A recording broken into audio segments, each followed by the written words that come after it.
Саламатсыздар ма, құрметті көрермендер. Бүгін 5 шілде 2023 жыл біз Алматы қаласындағы Атажұрт партиясының кеңсесіндеміз. Бізге арыз беріп келіп отырған Аязбек Жайна. Сіз Алматы облысы Жамбыл ауданынан келген екенсіз, және де арызыңыз ол Қытайда қалған жерге байланысты екен. Өзіңізді таныстырып, Қытайдағы толық мекен жайды айтып, жер кімнің атына берілген, не деген жер берілген, қанша мал, қанша жылға берілген, соны толық баяндап беріңіз.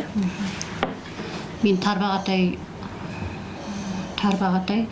Тол ауданы Дулат ауылы Бәйтінші қыстағынан келген. 2012 жылы осы Атажұрттың Қазақстанға көшіп келгенбіз.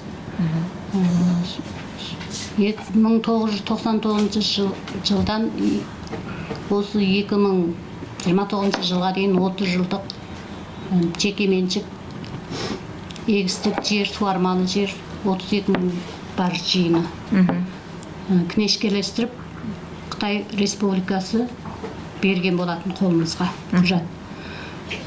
2012 жылы осы жаққа көшетін кезде мен бауырым Ержан Аязбекұлына табыстап кеткем осы кінешкелерді.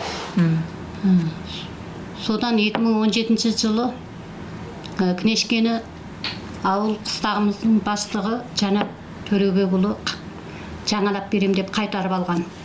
Сол ретінде не кінешке жоқ, не жер маяқын бермей отыр. Сұрап барса, неге бермейсіздер десе, Долаты ауыл қыстағымыз екі жер бірлесіп, кеңсенің қаржысына жетпегендіктен пайдаланып отырмыз деп айтқан. Ол заңсыз ғой. Одан кейін Қазақстанға кеткендердікін артында бір адам қалмаса берілмейді деген сылтау айтқан. Ал ондай болса құжатын көрсетіңіз, бізді қоссын десек, не бізді қоспай телефондарына. Сол себепті біз демек сіздердің жаңағы көтереге беріп жатқан өкіметтен сіздерге бөлінген қаражатты олар өздерінің кеңсесіне пайдаланып отыр деген сылтауды айтып отыр ма? Иә, өзіміз кеңсеге пайдаландық деп айтыпты барса. Одан соң күңше қайтарып алды деп айтады дейді. Екі орталықта тұр ғой сол. Ауыл мен ауыл қыстақ екі ортасында тұр. Сол сылтауды айтады. Одан соң сол арт жағында нүпісте бір адам қалмаған деп айтыпты. Бірақ менің сол жерде туылғаным рас. Шешем, анам бар сол жерде, ауырым бар, бірге туған. Сол жерде біледі ғой енді біздің шыққан туған жерім сол Бәйтінші қыстағы. Иә. Сол осы жер маяқымызды қайтарып берсін деген талап қояп. Осы талапты осының алдында да жолдасым берген. Кінешке сол Нұрболат менің жолдасымның аты, соның атында. Нұрболат Сәбит, иә? Иә. Осы талабымды орындамай мен арызымды ешқашан тоқтатпаймын. Ең негізгісі осы 2017 менен 2023 жылға дейінгі көтеренің ақшасын беру керек. Одан тысқары осы қаншаншы жылға дейін еді? 2029 жылға дейін. 29 жылға дейін сіздерді шектемеуді сұрайсыз ғой? Шектемеуді сұраймын, талап етемін. Okay, so ladies and gentlemen, today is the 5th of July 2023. We are in Almaty city in the office of ATAJURT party, and you see Ayazbek Jayna next to me.